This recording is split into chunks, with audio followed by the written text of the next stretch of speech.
morning, everybody. This is Serene from P.E.A.C.E. I'm so excited to have everybody here today for the Open Sanctuary project. So we want to start a sanctuary talk. Hi, Z, Amber, and Tara. How are you today? Hi. Good. How are you? Hey, yeah. Yeah, pretty good. How's the weather over there? It is cold in Colorado. It was a cold fair in bit of Kansas. snow. New York too. It must be winter or something, right? Okay, awesome. So what we'll do is we'll get started. Well, lovely. Thank you so much. So to everyone who's attending, thank you so much for attending this talk hosted by P.E.A.C.E Canada. We are really grateful for the opportunity to give this presentation. And so if you don't know about the Open Sanctuary Project, we're going to talk a little bit more about who we are and what we do at the end of this presentation. But to start, I'm Z Griffler, and I'm the executive editor of the Open Sanctuary Project. And we have two other staff members here that will also be giving part of the presentation. Hi, sorry, I'm Tara Hess. I'm the senior advisor here at the Open Sanctuary Project. And I have about over 10 years of experience working at a farmed animal sanctuary and doing direct care. And I also was a regular contributor and presenter at Farmed Sanctuaries Animal Care Conference. Hopefully I will find my words by the time I have to say more than that, but that's who I am. Well, I'm Amber Barnes, and I'm the research specialist at Open Sanctuary Project. And my background is in direct care, but also kind of behind the scenes in science. I've worked at and volunteered at a number of sanctuaries, farmed animals, but also other species. And then I realized that there was a need for really compassionate science and research. And so I'm trying to make the animal welfare world one of non-exploitation where I can. So I bring those skills here as well. Well, lovely. So let's get this conversation started. First off, we just thought it's important to acknowledge that it's been a really hard year for everybody. And it is amazing that you are all out here at your free time learning about how you can make the world a better place. This work is very important. It's very challenging, as you'll see. But having the impulse that you want to make a positive change for animals is just a really wonderful thing. And we just wanted to first say that. And here's what Sanctuary is all about. It's, around the world, there's people making a difference every single day to bring kindness and dignity to animals of all species. And it's just so nice to be able to see residents, especially in person, and watch them live out their lives and see what makes them special as individuals. And this is one of the biggest daily rewards for operating an animal sanctuary. So we've got some lovely residents from around the world.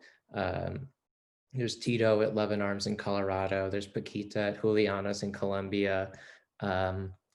There's Winnie at Edgar's Mission in Australia. So just really lovely that there's just so much care happening for animals around the world. And it's really one of the greatest rewards of working in sanctuary. But we assume that you are here to learn about more than just taking cute animal pictures.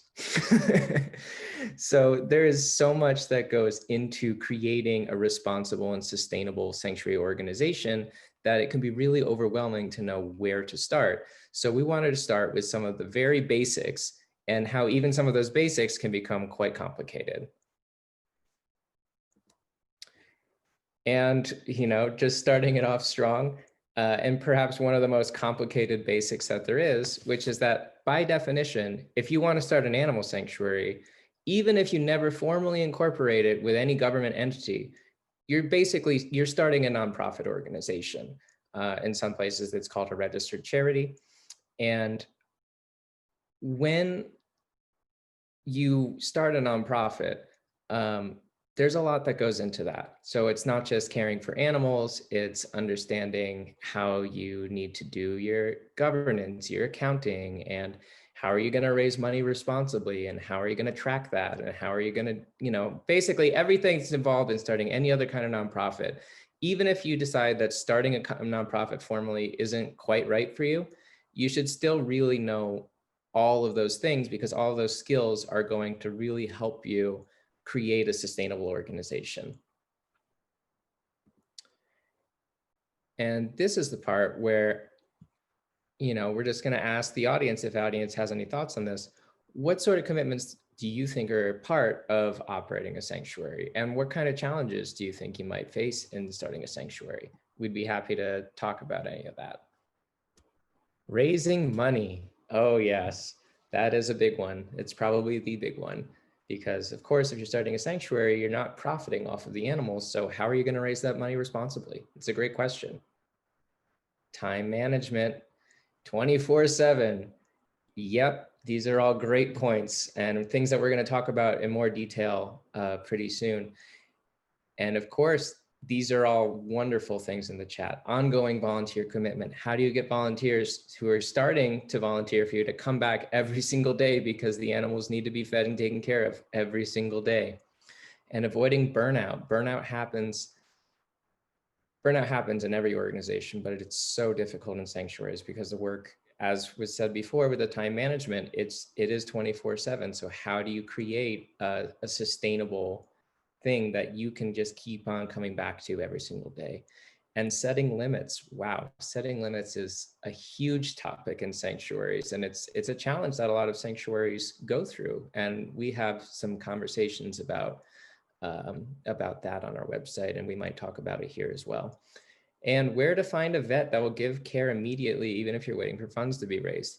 Where to find a vet before you even go any further is very challenging with many species. That is a whole conversation in on itself, but we might talk about that as well. How much capital do we need to start a sanctuary? That's a great question, because every sanctuary looks different, and every sanctuary has different strengths and weaknesses and things that are going to be more expensive than others. So that's something that we can sort of talk about a little bit, but a lot of it's going to be really location dependent. Conflict management among volunteers, absolutely. Because going back to starting a sanctuary, starting a nonprofit, you got to really learn how to manage people just as well as taking care of animals.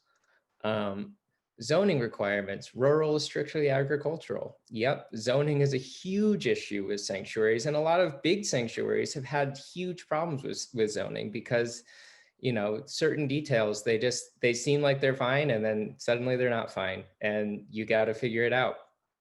And someone brought up how that there's no vets that treat farmed animals, because they have to catch a ferry to come over, and that's really bad in an emergency environment. And what do you do about that situation?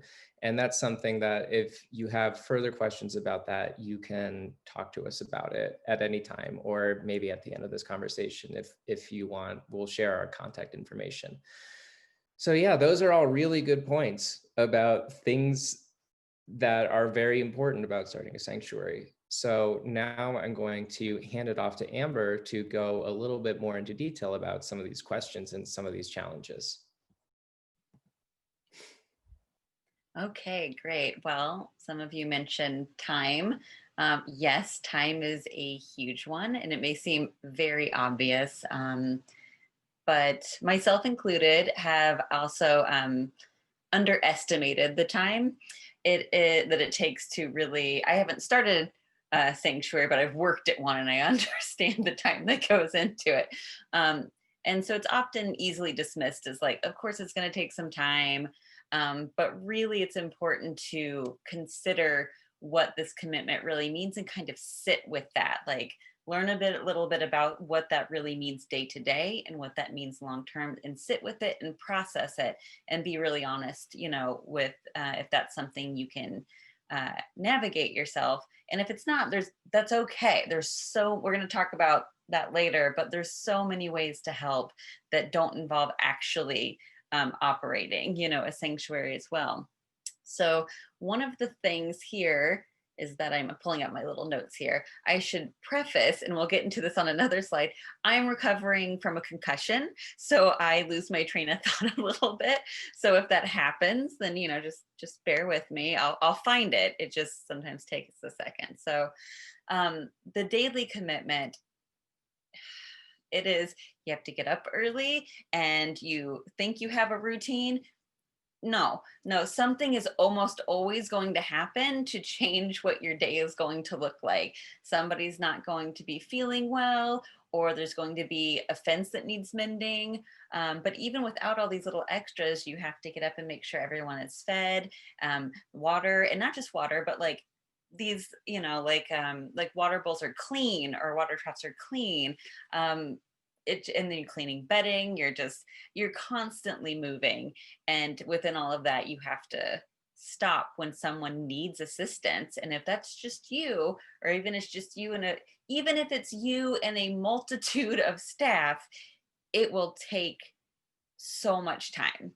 And then you have to get up and do it again the next day and the next day. And you don't have holidays in that sense, because they still need food and water and compassionate care, and that doesn't really take a break. So that's kind of that daily commitment to really sit with and think about, like, it's going to be there and it's going to be a lot. A lot of individuals don't always consider, like even me, like with this, like, what are those long-term commitments? When we were talking about time, this didn't pop into my head immediately, which is you rescue someone and they often, like, if you're lucky and we hope and provide good care, will have a nice and long and healthy life. Obviously, that's sadly not always the case, but that's what we strive for. So you take in a horse, maybe a little younger, you could have 30 years. Cows, you could have like 20 something, like it just really, chickens, 10, like, so when you're really thinking about this, it is long term. So imagine doing all those things for 30 years, every day in a row, trying to figure out how to navigate that. So yeah, that's time. I really like to push on that one because it's such an important one to consider. So, and the next consideration and commitment, which some of you have brought up, were financial resources.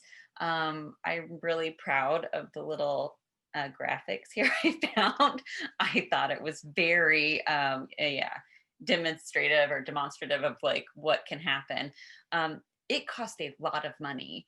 You often think of like, some of the basic things, like, of course, it's going to cost some money, unless you're independently wealthy, and most of us are not, and can provide for everyone in perpetuity. Then you're going to need to do some fundraising, but that is another presentation or three. So that's gonna, so I can't cover a lot of that, but it obviously is a very big part of it.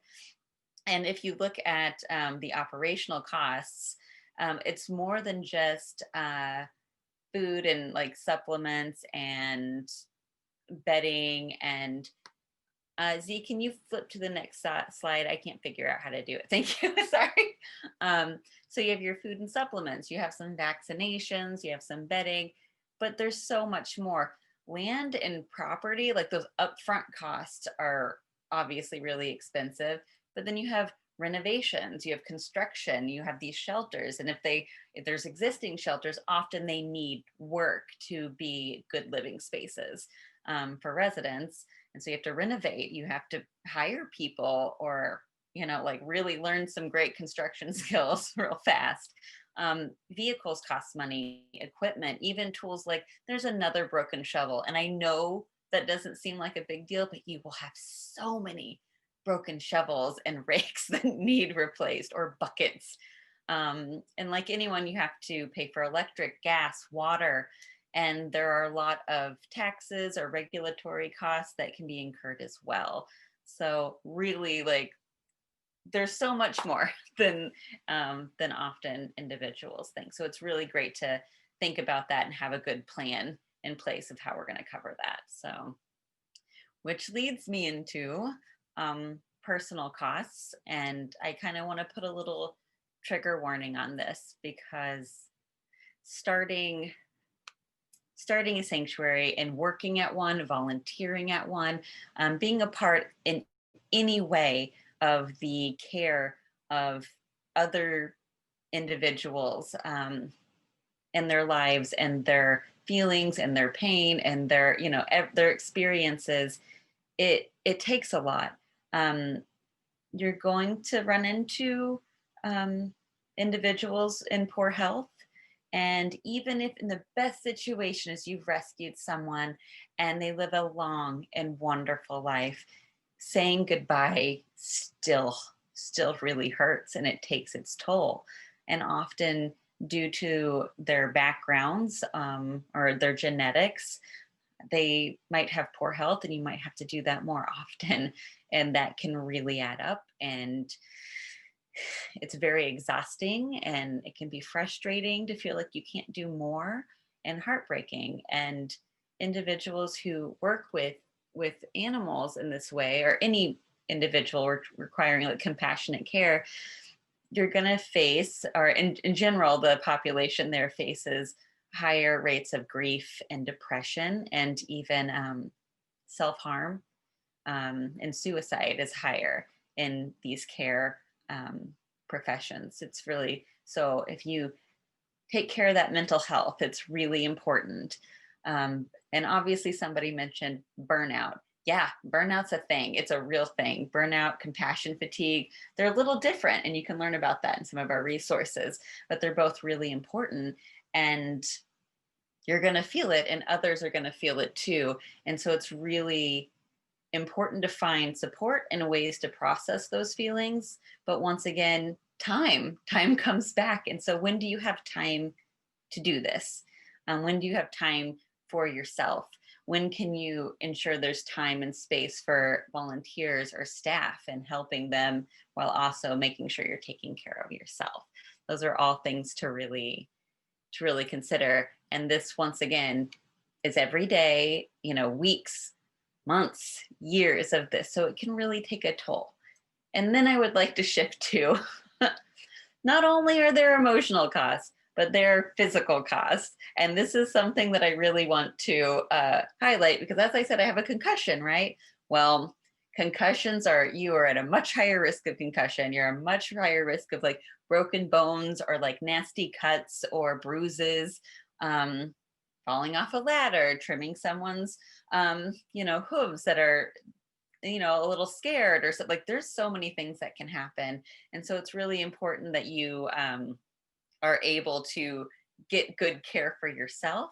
And if you're like me, I have Crohn's disease and Graves' disease. So I have two different autoimmune diseases, which affect how I can provide care for some individuals. I've had to get help for individuals with MRSA because I'm just, it's more dangerous. There's ORF, sore mouth, or scabby mouth, which is very descriptive, is if you're working closely with sick residents, like these are things that you are going to be more susceptible to. And if you have some health issues, it's an extra thing to consider and think about. And there's, like I said, there's many ways that you can help and sometimes work around this, but it's important to keep in mind. So, which takes me to caring for humans. You have to care for yourself, and you have to care for the other humans that are caring for the animals, for all the reasons I just mentioned: the time, the burnout, the emotional and mental toll that's taken, also the physical toll. Humans have needs too, and I know we get really focused on the residents, which we should be, but also it takes that toll on the individuals. And if they are there, it's because they care and because they want to make a difference. But as you know, that's hard, and it takes a toll too. So you have to create space to provide self-care for yourself. Take a step back. This is not weakness. The more you suffer, the more it shows you care that's not actually a healthy outlook, which is something that I had to learn a long time ago. And you're going to be able to do more for the residents if you're able to provide and take a step back and care for yourself and allow space for that for anyone else that is providing care as well. So that's my little bit in here, and happy to answer any questions at the end, but I'm going to pass it over to Tara. Okay. So the next consideration that I think we don't always think about is if you start a sanctuary, you are putting yourself out there in the public spotlight.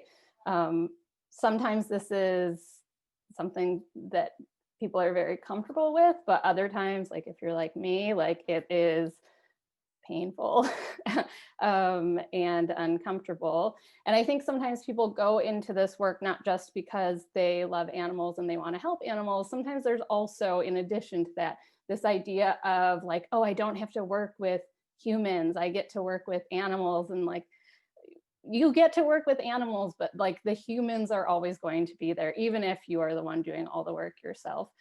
So unless you plan on starting a private sanctuary, like it or not, you'll probably have frequent interactions with the public. And this might involve seeking financial support, sharing your residents' stories as a way to do outreach, or if you welcome visitors to the sanctuary in order to give them the opportunity to learn more about the plight of farmed animals, you're going to be putting yourself out there and having these interactions. And a lot of the time, they're very positive and they, move your mission forward. But at the same time, dealing with public perception and sometimes vocal critics can be challenging. And Amber already talked about the challenges that are already there. You're not going to have time, it's physically and emotionally demanding work. So then to add on top of that, that you might have people, especially now in the age of social media, out there sharing their opinions, questioning your decisions, disagreeing with what you're doing, even if you're doing the very best that you can. And even if somehow you find yourself in a situation where there's a black and white, like perfectly right answer, which is not common, you still might face backlash, even if you feel like you're doing the right thing, because people either might not agree with your decision or sometimes they just don't understand it. So many people don't understand what goes into this work. And so if they're just seeing, Facebook posts here and there, they might not have the full picture and might have some pretty strong opinions about what you're doing. And if you're someone who is sensitive, like that is hard for me to deal with, that sort of, backlash or dealing with people being critical. Even if I know I'm doing the right thing, it takes a toll. So it's something that is important to think about. And it's not just supporters who might, be vocal with criticism. The more you put yourself out there, the more aware people become of your organization. I don't know what it is, but people who are really against this idea of sanctuaries or have this idea that like farmed animals or animals in general don't have, they aren't sentient. Like for some reason, some people just love to get on there and antagonize a sanctuary who posts just an adorable picture or some really sweet story. And then someone has to get in there and just sort of like bring the negativity. So it can be hard to rise above that, but it's something to sort of think about. Like, are you comfortable putting, yourself in that position? Now that we've talked about some of the commitments, let's talk about other really, really important considerations. And the first one is property. It really cannot be overstated how important finding the right location is. Although it might be tempting to open a sanctuary where you live, or maybe somebody gives you a really good price on a piece of property, just going in and getting a property or using the property you're already on without really thinking it through can lead to just serious problems down the road. So if you're interested in starting a sanctuary, you really have to commit to a thorough and potentially long evaluation of where the sanctuary should be located and what that means based on where you're going to be located. So a few things you should consider. First is the region. Now, maybe you're thinking, no, like here's where I live, it will be somewhere around here. That's fine. You still have to think about what comes with the region that you're going to be in. And others might think, oh, I want to be somewhere, warm, and then just look in different regions where there's, a warmer climate. Either way, you want to think about everything that comes with that region. So think about the climate, because that is really going to impact some of the decisions you make in terms of building some of the infrastructure you need. And in some cases, it might also impact who you ultimately decide to provide sanctuary to.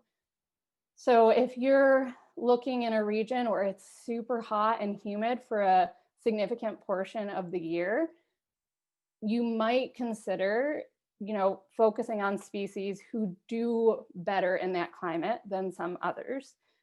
Or if you still are committed to taking in, let's say, Cornish crosses or large breed pigs who might have a hard time in the heat, you're going to have to be able to provide them with the cooling systems that they need to keep them both healthy and comfortable, which might be more than just putting up fans.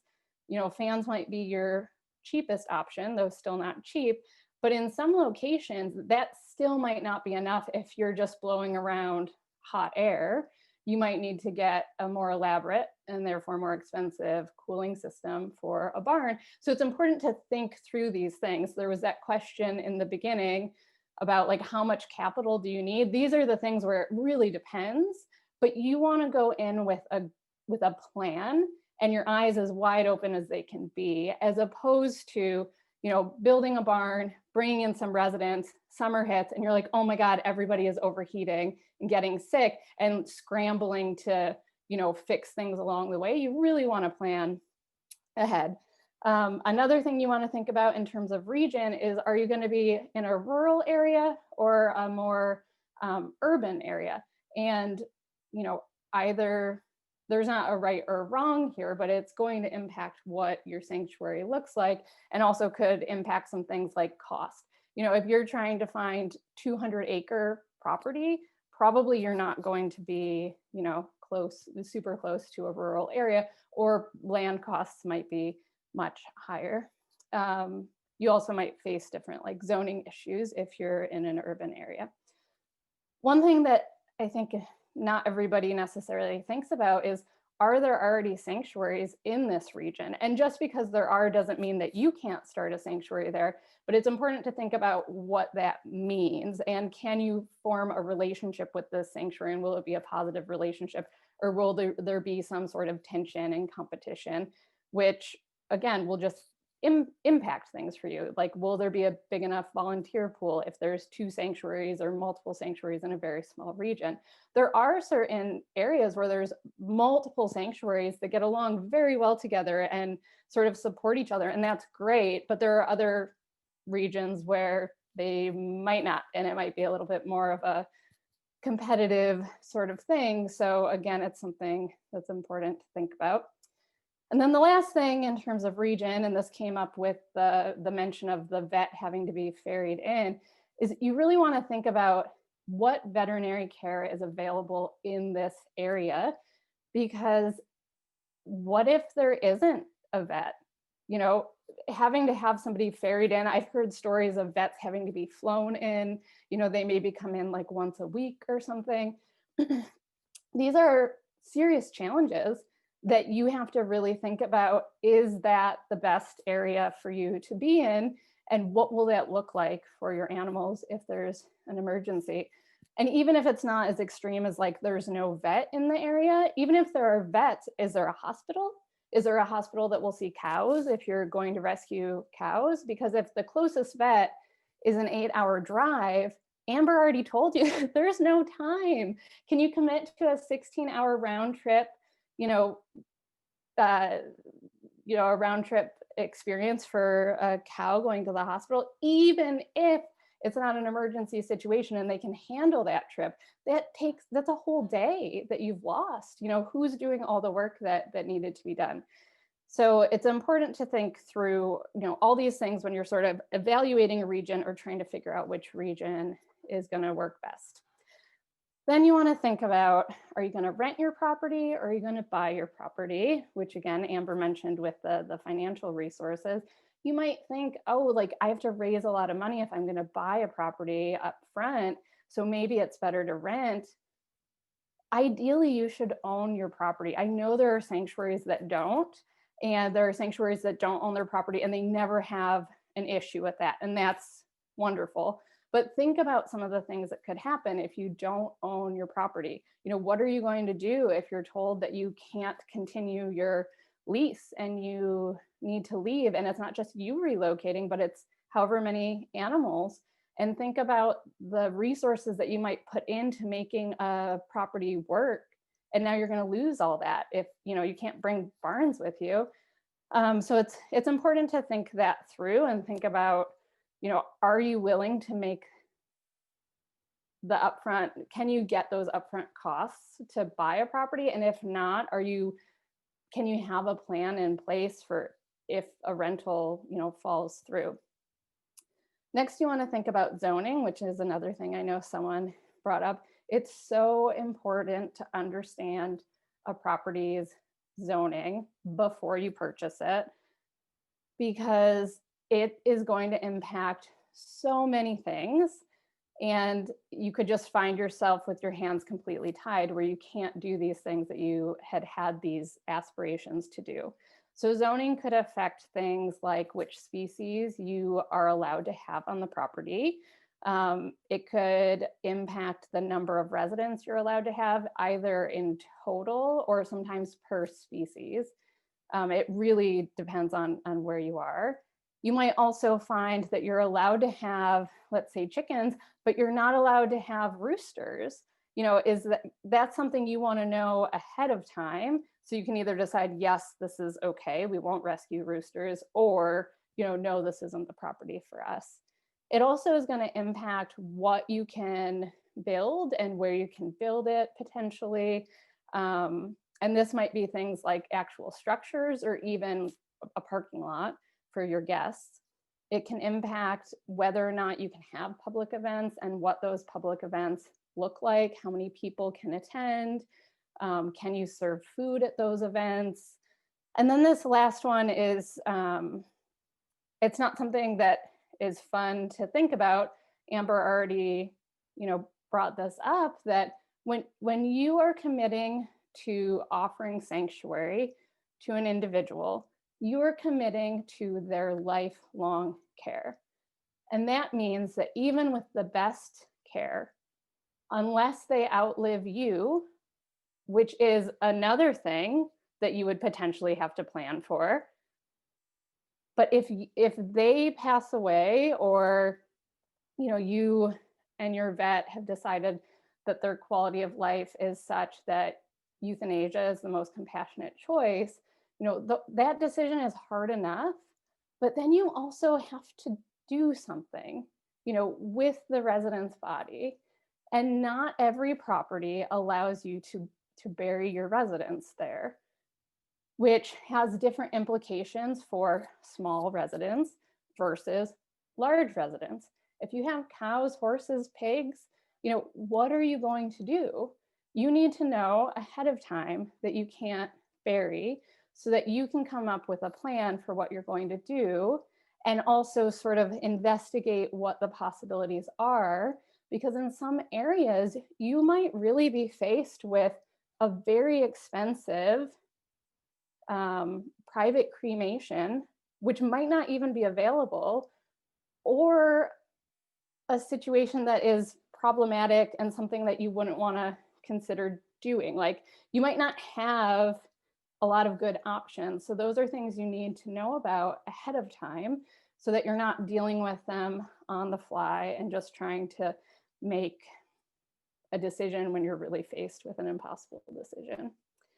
And then the last thing is, think about what features you're looking for once you get down to your actual property search. Are you looking for a property that already has barns? You know, what do those barns look like? Amber mentioned, even if there are barns, you're probably going to have to do something to them to make them work for your sanctuary. And if you buy a property that doesn't have any barns, then you're going to have some building to do before you can welcome residents to your property. And you should also think about the actual space. So you could find a property that is in the exact right location, has the best vet down the street, is visually like stunning and would be just like a dream property if it was just for you to live there, but it might not make any sense for your residents.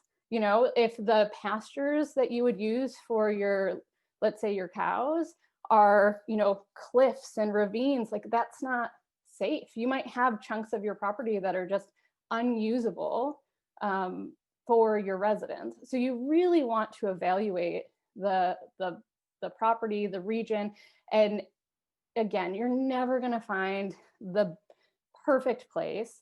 And there's going to be challenges that come with any property and any region. But as many of those challenges you can know upfront and have plans for, it will make things a little bit easier going forward. All right, next we're going to talk about actual care. If you look online or in certain, agricultural resources, it can make it look like it's pretty easy to provide care for farmed animals. A little food, a little water, a shelter, like they'll be fine. But in reality, providing compassionate, individualized, lifelong care to farmed animals is challenging. And that is really what you're committing to, is compassionate, individualized, lifelong care. So you as the founder need to understand what each species needs, because they're each going to have their own needs in regards to living spaces, nutrition, socialization, healthcare. You need to know that. And if you're not going to be, not every founder is also the main caregiver. So perhaps you feel that you can hire and retain like very experienced staff to provide that care. That's wonderful. But in terms of just building the infrastructure of the sanctuary before residents even set foot on the property, someone needs to know what each of these species you plan to care for needs. So if you plan on caring for chickens, for example, if you don't know what they need in terms of their living space, especially in regards to predator proofing, you could create living spaces that look like they would be great, but they might not be able to keep your residents safe. So with chickens, predators, depending on the predators that are in your area, you really can't have a gap that's bigger than, my example is a quarter, which I feel like might not be super universally, but like this big. Like weasels can squeeze through little spaces. You can get rats in little spaces. You can get raccoons reaching their arm in little spaces. If you put all this time and energy and love and very good intentions into building this beautiful space for your chickens, but you didn't know that one little piece, that could have disastrous implications. So it's really important that somebody is committed to knowing all of these things to make sure you're setting up the space to be exactly what your residents need. You'll also need to find appropriate veterinary care, which we've brought up a few times. It can be really challenging to find compassionate veterinary care for species that are typically considered farmed animals. They suffer from health challenges associated with genetic issues, previous injuries and illnesses. You're probably not going to be taking in individuals who have had these like amazing lives leading up to them coming to the sanctuary where they've gotten really amazing care. Like sanctuaries are typically taking in individuals who are in pretty rough shape.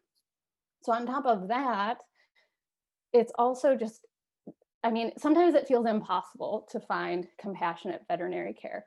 depending on where you are. So this is going to be a huge challenge, and is why I mentioned it when you're considering your property. You should already be sort of thinking about what sort of veterinary care you'll be able to provide for your residents.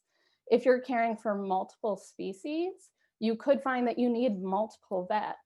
So if you're caring for large mammals like equines, cows, pigs, and also caring for chickens, turkeys, ducks, and geese, likely you're going to have at least 2 vets, someone who works with the birds and someone who works with the large mammals. And even within that, you might have a vet who, you know, is super comfortable and very good at providing care for equines, but ask them to look at your pig residence and they're like, I can't do pigs. So it's very challenging. Even if you find a vet who is experienced with the species that you're caring for, that doesn't mean that their experience is a perfect match with what you want. Most of their clients could be asking for very, very, very different types of care than what you're looking for, which again is compassionate, individualized, lifelong care. It is not uncommon that vets who specialize in certain species or have a lot of experience working with certain species of farmed animals have never seen individuals of that species in old age. They might not even really know what old age is. It's not uncommon for a vet who specializes in working with birds to have either no experience working with chickens or maybe no experience working with Cornish crosses. You know, you might find a vet who says, you know, no, if you allow a Cornish cross to live more than 42 days, which is when they're typically slaughtered, it's inhumane. They can't have a good life, which we in the sanctuary world knows is not true because they live close to 10 years sometimes. But it's a challenge that you have to be prepared for, and you have to know about who they are and what they need so that you can advocate for them. Because if you don't know, you know, then you're going to get a vet come in and be like, can't be done, or no, like this isn't done in this species, and how are you going to advocate for your residents?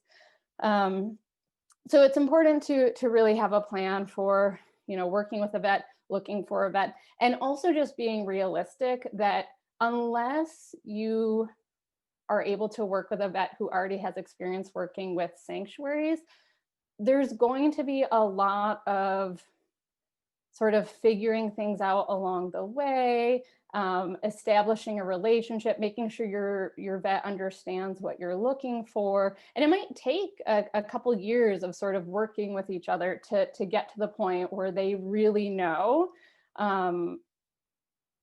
what you're looking for and aren't just recommending euthanasia for everything, because they realize, oh no, these are companion animals. Like that's the thing that you have to get across to people. These are companion animals. And so therefore, how would you treat them as a companion animal? But I will say that vet stuff is like one of the biggest headaches and sources of frustration, I think, for me in terms of when I was doing direct care and doing shelter management, because it can be really, really frustrating to feel like you're not getting the help that you need with your residents. The next one, y'all are really good at pointing out all the things that you need to think about with starting a sanctuary. This is another one y'all already mentioned. So failure to understand capacity for responsible care is one of the leading reasons for animal sanctuary closures. Can you say no? It's hard. It's so hard to say no. It's hard to say no when you know the alternative, or you know that there is no alternative for the individual. If you say no, I don't want to make it sound like you should say no all the time, because of course, if you can say yes, you should say yes. You should absolutely say yes if you can. But even if in the beginning you feel like you have the capacity to say yes all the time, especially as more people realize you exist, like you just won't be able to say yes all the time. because the problem is so big.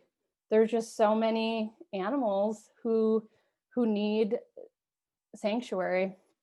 So this is one that I never had a really strong desire to start my own sanctuary, but I can tell you on the few occasions that the idea has popped into my brain, this is the one. Like, this is the one that always makes me be like, nope, I'd rather be part of something than have my own place. Because even if you have it set up where it's a group decision, if you have a really great staff, at the end of the day, someone has to be able to be the one to say that this time we can't do it, because you understand what happens if you exceed capacity, which might be that you start providing subpar care. At a certain point, you can't provide individualized care.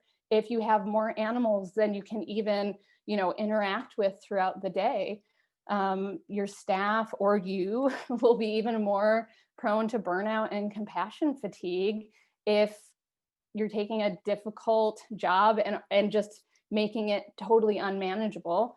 And ultimately, if you don't have the resources to continue, it can lead, as this says, to sanctuary closures. And it's really important that you understand the gravity of what happens when a sanctuary closes, and what would happen to the animals that you have promised to care for, which is what you're doing when you welcome an individual. You really are promising to them that you are going to care for them for the rest of their life, or have a very solid plan to ensure that they continue to get that care without you.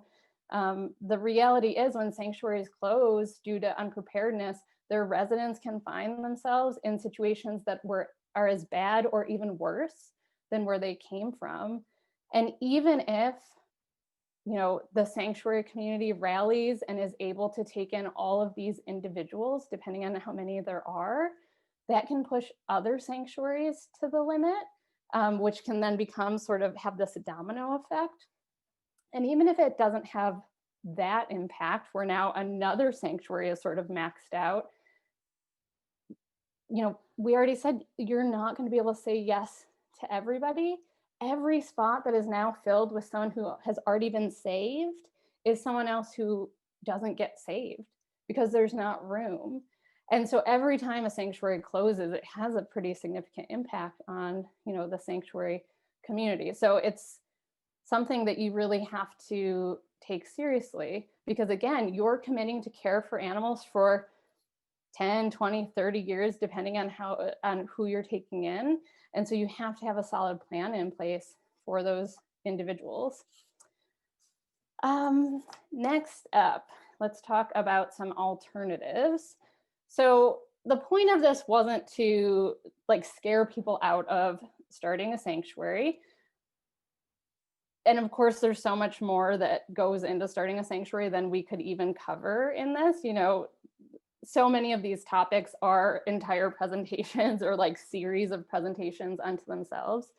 But, if after hearing all this, you're thinking either starting a sanctuary isn't for me, but I still want to help, or maybe you're thinking, okay, I still want to start a sanctuary, but maybe not right now. Maybe I'm not ready right now. These are a few good alternatives really for both of those things. So the first is support or work for an existing organization. I think sometimes people think, we're excited to make a meaningful difference in someone's life. And it might feel like the obvious solution is that we rescue the animals and we care for them, but that's not the only way to contribute. So perhaps you can work for an organization that already exists, and that might look like physically getting a job there, using the skills that you already have. There's so much that goes into a sanctuary that's not just direct care, which is obviously so important, but there are all these other things that go into keeping a sanctuary running that use all sorts of skills that someone who's very good at providing care might not have.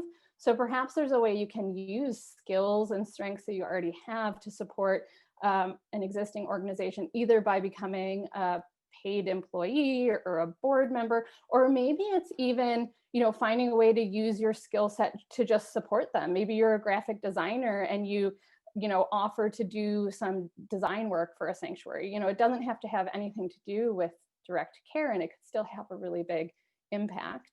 And then if you are ultimately hoping to start a sanctuary, working for an organization can help you build some connections and relationships and get, a behind the scenes view of just everything that it entails. You could also volunteer. And again, this might mean volunteering with the skill set you already have, or maybe it's going out regularly to help clean barns or feed animals or help with health checks, really do whatever the sanctuary needs you to do. This can be a great way to be able to work with animals if that's really what you want to do. And it, sometimes doing the behind the scenes work, people feel like disconnected from, the animals. Volunteering directly with them can be a great way to build that connection and sort of see the fruits of your labor. And if you ultimately think you want to start a sanctuary, volunteering is a great way to gain experience. But I want to just point out that doesn't mean like volunteering 3 times or spending a weekend at a sanctuary and volunteering. Like if you're volunteering to gain experience to ultimately start your own place, you really have to be regularly volunteering and building a relationship where you're trusted to do more and more things so that you can gain more and more experience. But volunteering is a great way to get involved. And then also, this is good advice, whether you're going to start a sanctuary or not, start small. But maybe instead of starting small and having this vision that it's going to grow into something really big, maybe start small and plan on staying small and think micro sanctuary. And if you're not familiar with the term micro sanctuary, I recommend checking out the Micro Sanctuary Resource Center, which explains it a bit more. But basically think about, instead of starting this sanctuary that feels like a whole thing sort of separate from you and an extra thing, maybe you just welcome a couple individuals into your home where you already live, if you're zoned for it, into your backyard, as companion animals and part of your family, without being this sanctuary that's going to be a bigger organization or have to seek out a lot of donations or do tours or things like that. So micro sanctuary is a really, really great alternative where you can still work with these individuals, but on a much, much smaller scale. Now back to Z.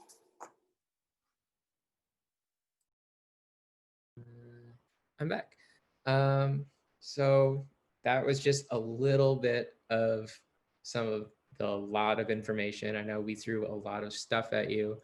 There's a lot of big topics. And as we said, pretty much every single one of those sentences is really a very long conversation. And for that reason, you can find out a lot of information about these, basically all of these topics that we talked about, and a whole lot more on our website for free. If you're just interested, you don't have to sign up or anything. It's just opensanctuary.org. But we'll go into that, what we can offer a little bit soon. And yeah, so now's the time where stuff that we did not answer, we can at least touch upon. And if you're interested in continuing the conversation with us, we can, P.E.A.C.E or someone, we can send you our contact info, or you could just go to Contact the Open Sanctuary Project on our website, and we can happily try to answer some questions. But yeah, let's try to get to some other thoughts or questions. One person asked about the mixing of species, and the mixing of species is a complicated matter. I think Tara and Amber can both probably speak to it better than me. Yeah, I mean, it really, if the question is like, can you mix species or which species can you mix, it really depends on species and also individuals. But I think an important thing point out is whether you're mixing species or not, you always need to have a contingency plan for the fact that dynamics change and not every living arrangement is going to work forever. So again, this is if you're mixing species or not, you need to have a plan where if it doesn't work, you can do something else and keep everybody comfortable and have their needs met. I would say there are certain species that are more likely to work with each other than others. So if there are specific questions about like which species, I can, maybe if someone wants to like email or. There's certain things like toxicity of certain minerals and salts that one's toxic to one but not the other, so you have to think about things like that too. Mm-hmm. And we have a lot of resources on our website by species about other species that they might typically do well or not do well with, while keeping in mind that everyone's an individual. And just because, for instance, let's say you have two individuals that get along like gangbusters and it's been fine, that's not going to necessarily be everybody's experience. And maybe even of those two individuals, you introduce a third and suddenly the whole thing explodes. So it comes down to who are the individuals on top of what typically might be a challenge. Another question that came up is, how can you arrange to adopt farm animals that are in danger? Like, how do you find the animals to bring to your sanctuary? So there's never a shortage, right, of individuals. Some sanctuaries have, like Farm Sanctuary has a farm animal adoption network where they'll post, they can't take in every animal either. So they'll post animals that are in need. I know there's the Adopt a Bird network that will post chickens and turkeys and ducks and geese who need rescue. So there are various places online. Another good thing is to connect with your local animal control and also the animal shelter, because then they might reach out to you if you've made it known that you are able to provide care for a certain species, goats. They might have you in the back of their mind to call if they get, a case that involves goats. So some of it is building connections where you are, and some of it is getting online and getting onto some of these pages where they're posting just, all over the world or certain countries or regions. Another question that came up is basically talking a little bit more about succession and further down on the road thinking. And that is absolutely a topic in itself, something that I think we have at least 2 resources about on our website. But yes, succession, not just for founders, but basically any main person working at the organization who's keeping it going. There needs to be a plan in place where, when are they going to no longer be working for this organization? But not just like a time down the road time, but like what happens if they get incapacitated? The work needs to constantly happen, and succession is really important to start thinking about from day one. Because if you're taking in, like, let's say you take in 40 horses and you're already in your 70s or your 60s and those horses are still alive, they need the care, and what's going to happen to them. So succession planning could look like making sure that you have a really strong nonprofit that doesn't require you to keep going. But it can also look like having plans in place for how are you going to make sure that these animals continue to receive care? Will the property stay? Is the property associated with a charity or nonprofit? Or like, is there a plan for where they're going to go if you only have like a few horses that you've saved? And this is just horses, but obviously like any species. So yes, responsible sanctuary planning is succession planning, and you can't just pretend that you're going to be alive forever if you're taking care of a lot of animals. Some other questions that came up, permitting and conditional use permits, water rights. Those 2 things are both huge issues, and they really depend on your region, the local government, the property that you're buying or leasing, like all of this stuff, it's all stuff you need to know before you start rescuing animals and bringing them onto a property, because they can really, like, what if you have, okay, look, great, you got 200 acres and like you're really happy, it's great, and it's like you need a truck and water every single day. That happens to Yeah. sanctuaries because you didn't realize that you actually don't have the right to give those cows the water that you thought you did. And that is a And huge, don't assume you do. Don't assume anything. Like, make sure you know all of it, because I've worked at a sanctuary that the irrigation went right past the property, and looking at it, you'd be like, of course we can use that water. Like, why? It's right there. No, wells are running dry. That water is not for you. You want to know that ahead of time.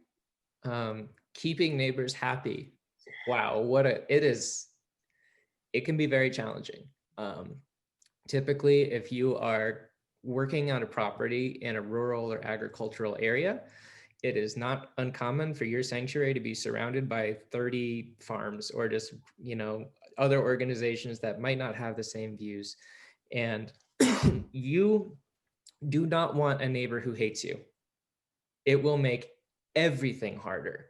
And it is a very challenging thing to keep a neighbor happy, especially if you're having, large conversations about like why the nature of what is happening around you isn't maybe the best thing. That is not very indicative of making friends. That doesn't mean that you can't have friendly relations with your neighbor, but it does mean it's something that you do need to think about, because having an angry neighbor makes everything harder. You probably think about that in your home, if you had neighbors you don't like at your house. But like, what if you have to show up at 6 a.m. every single morning and you know that there's somebody who glares at you every time you drive by? It's just not fun. And it's something that you do have to think about. Well, I would add too, like some of the specifics of that are like who is in considering what species you might take in. Do you want to take in guineas? Because there's going to be some noise to consider. Or where do you put someone's mentioning poop. Where are you going to put that pile? And is it going to like waft towards your neighbor? Like building that relationship and thinking in terms of placement and who you might take in, how noisy are they and how that's going to affect the situation. Do you have a good relationship? I know a sanctuary that somebody new moved in, and because of their zoning wasn't quite right, they now have to find new space because that individual didn't want to hear the birds squawking. And because they didn't have the right zoning, technically they have to move their entire sanctuary because the neighbor didn't like. So even if you have a good relationship with that neighbor, that could change too. So it's just good to think about all the possibilities there. Yeah. Adopting out residents, that is a choice that a lot of sanctuaries make because it does enable you to take in more residents and increase your capacity and be able to help more. There's a lot of complicated stuff that goes into adoption.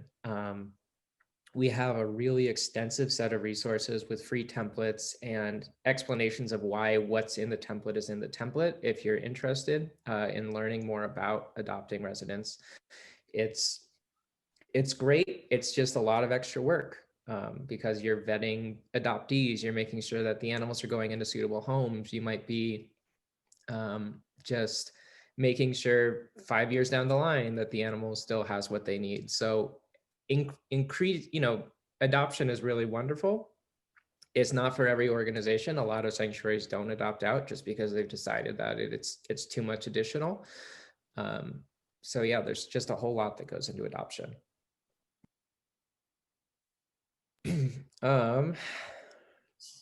Can animals that need rescuing from the USA be brought to Canada? I figured I can help with that. Okay. Border is really hard. There's some very strict quarantine issues, and honestly, there's in each area, the US, you guys are swamped with animals needing homes. The same here in Canada. There's enough animals needing homes and not enough homes. So us as a rescue, we do get contacted as well for Canada and Western Canada. I know Ontario has a really good setup as well over there for their rescue. So if anybody's looking to start a sanctuary, we're willing to help them and work with them, with you guys to get set up, make sure the perfect setup is ready, and then hopefully home animals with them as well. So if anybody's interested in Canada, they can reach out to us, and we can always direct them as well to people in other provinces. Wonderful, thank you. Here's a question that I think maybe Amber could speak to. I'm the poop specialist, so no. Oh, I was going to say both the questions that I haven't answered yet. Yeah, so this is obviously a huge part of sanctuary work here. It's going to be poop. There's lots of poop. So, and so there's a number of considerations, even like, yes, where do you dispose of it, or how do you dispose of it? There's a number of different ways. But before that, I'd like to add a few considerations. Like if you have certain individuals that are in quarantine or being isolated for certain illnesses, a lot of times it's best to have a separate, like get rid of that entirely. There's issues with where you place it. If you want to have a compost pile, you want to make sure runoff doesn't go into areas like living spaces of residents. There's a lot of things to think about, and it's actually kind of little technical. You need to like know when to turn things over if you're composting, and you need to know a lot about temperature and what kinds of actually poop has different like levels of nitrates and things like that, which affect what you might do with it. Some individuals or some sanctuaries have it hauled off. Some compost and just let it keep composting. Some spread it in pastures, though you have to be careful how you do that, and with what species cross over there too. And if there's any part that's working with like crops and happens to put something there, you have to know things like, there's certain poops that are gonna more likely damage those plants than others, but I know normally that's like occasionally I see a sanctuary doing that. But yeah, so disposing's a big deal, and there's a couple resources that go into it in more depth on the site too. So and then a very challenging question, which is what do sanctuaries who work with obligate carnivores do? Great question. It really depends on the organization. It depends on their philosophy of care. It depends on what they're kind of all about.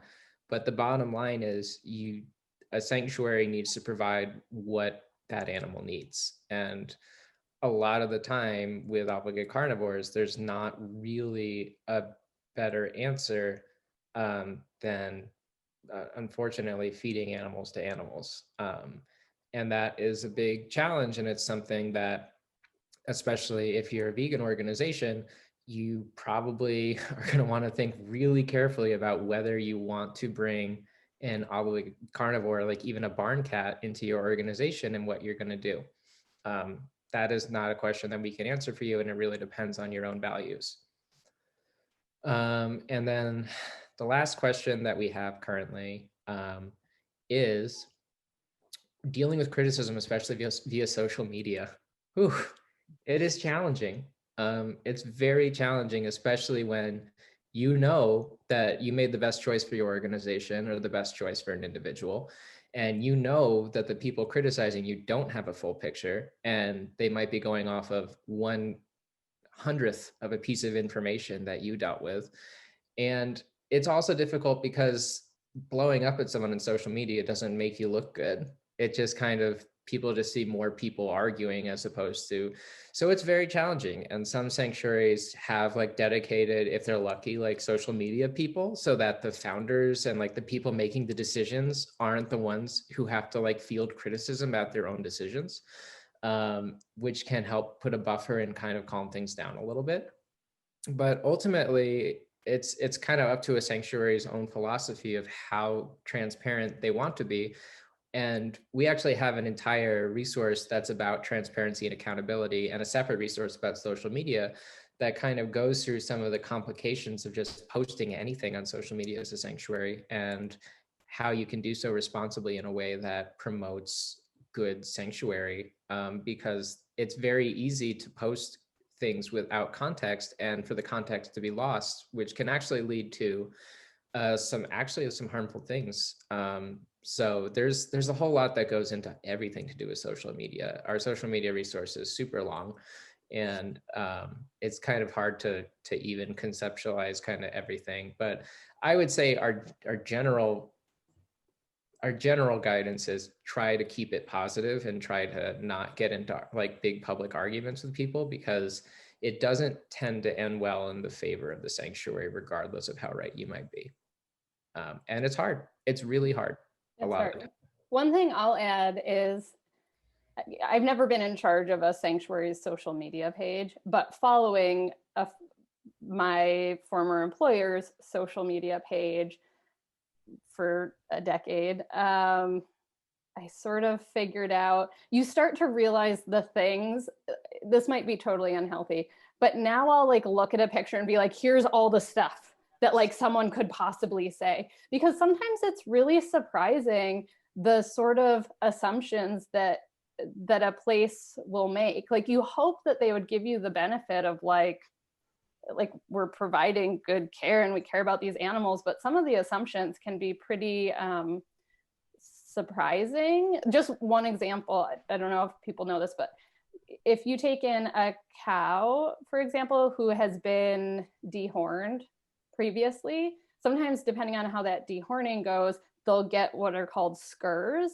and they look like horns, but they typically like go down, they hang down, and if you touch them, they're loose. So it's not like a firm horn that like goes out to the side.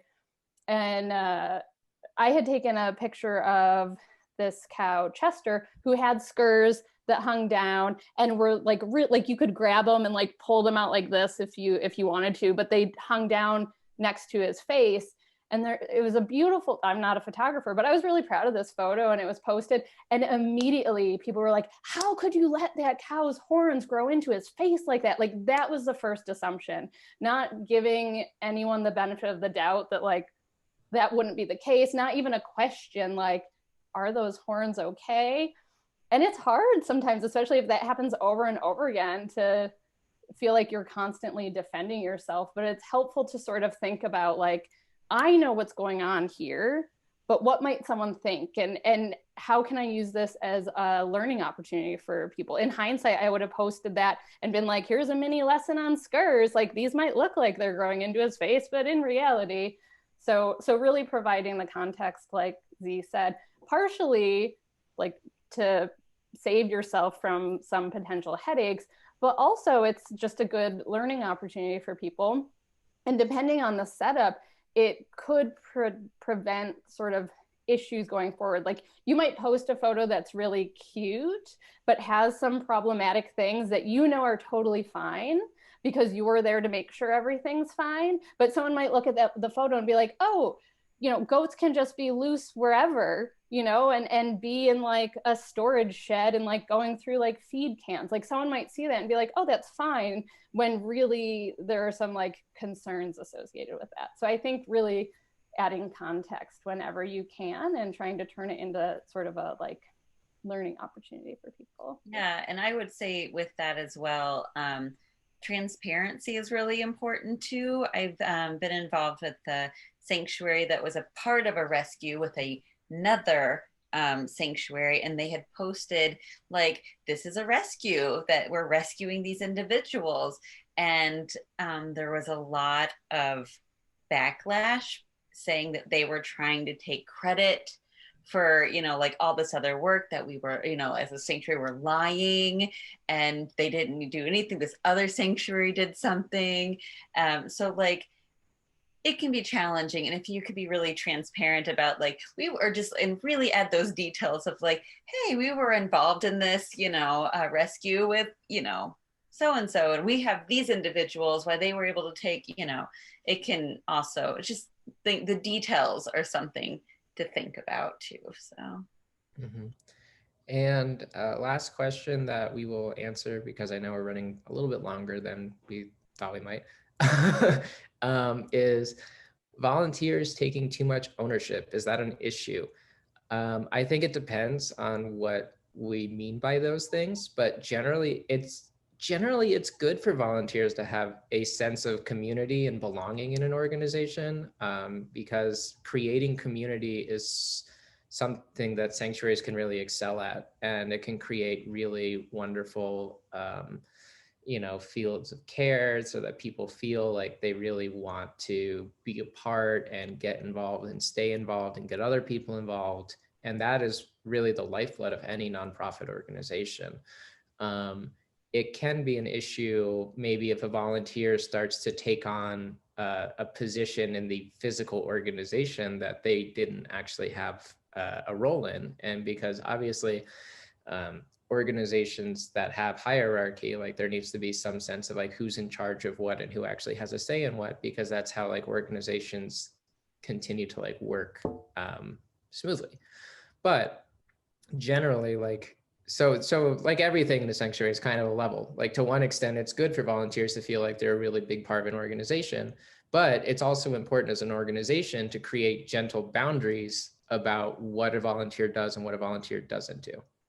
And have open communication and clear expectations, because I think that's sometimes where things get messy, especially if the people involved maybe don't have a lot of experience managing people or working with people. It's really easy to assume that you're being clear and that people will understand what you expect from them, but you really want to be explicit, and you have to get comfortable providing feedback in a, compassionate way. Because I think sometimes when it becomes an issue because, I don't want to hurt somebody's feelings. And so these things that start out as little things become big things and then get sort of ugly.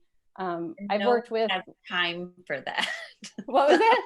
And no one has time. Right. Yeah. Yeah.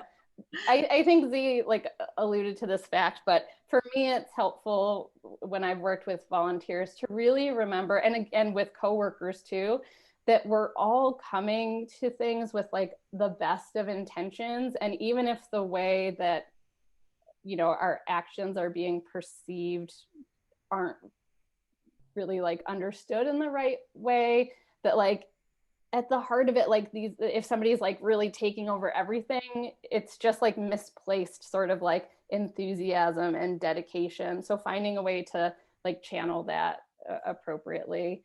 I'm not saying that it's easy, but I think just really being clear with volunteers and providing feedback and being supportive and, giving them space to also raise concerns and things. Yeah. Important. Does anyone have any last questions? While someone's thinking of them, this is going to bug me all day if I don't clarify. When I'm talking about poop, back to that briefly, what I was referring to is pasture management when I was like talking about like spreading, and if you want to spread it on like something for like crop, I mean more like grasses. And so like you sometimes shift residents, and so you can have another pasture that is kind of like healing almost and like growing more. And so you have to be careful what you spread, because aside from certain health issues, it can affect the type of poop that you spread, can actually affect the growth of some of the plants.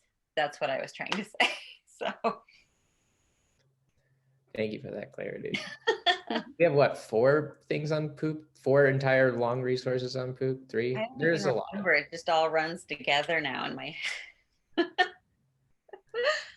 And yeah, so as we said earlier, if you haven't gotten acquainted with our resources, we are the staff of the Open Sanctuary Project, which is a 501c3 nonprofit in the United States.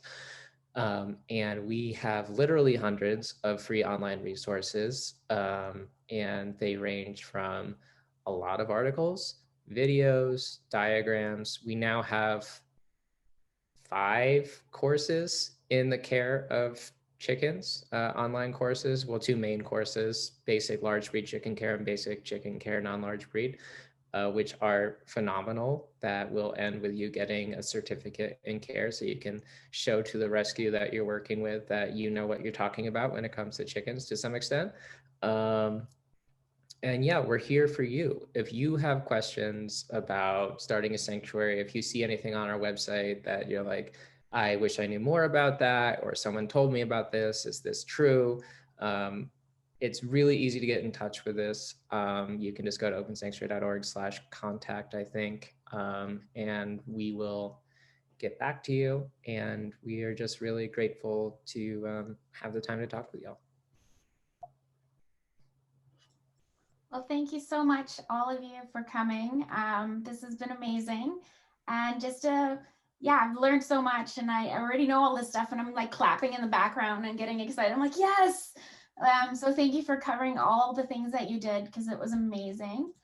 Just to remind everybody, we do have the Open Sanctuary on here again next weekend for food for thought for Sanctuary. So this is a class more to do with things that Sanctuary don't think about, that they need to do. So I don't know if you want to tell a little bit about it, Z, for next week, if that's okay, or Amber or Tara.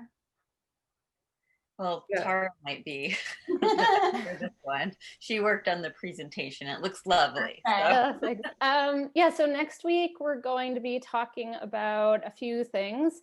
Capacity, like what we mean when we talk about capacity.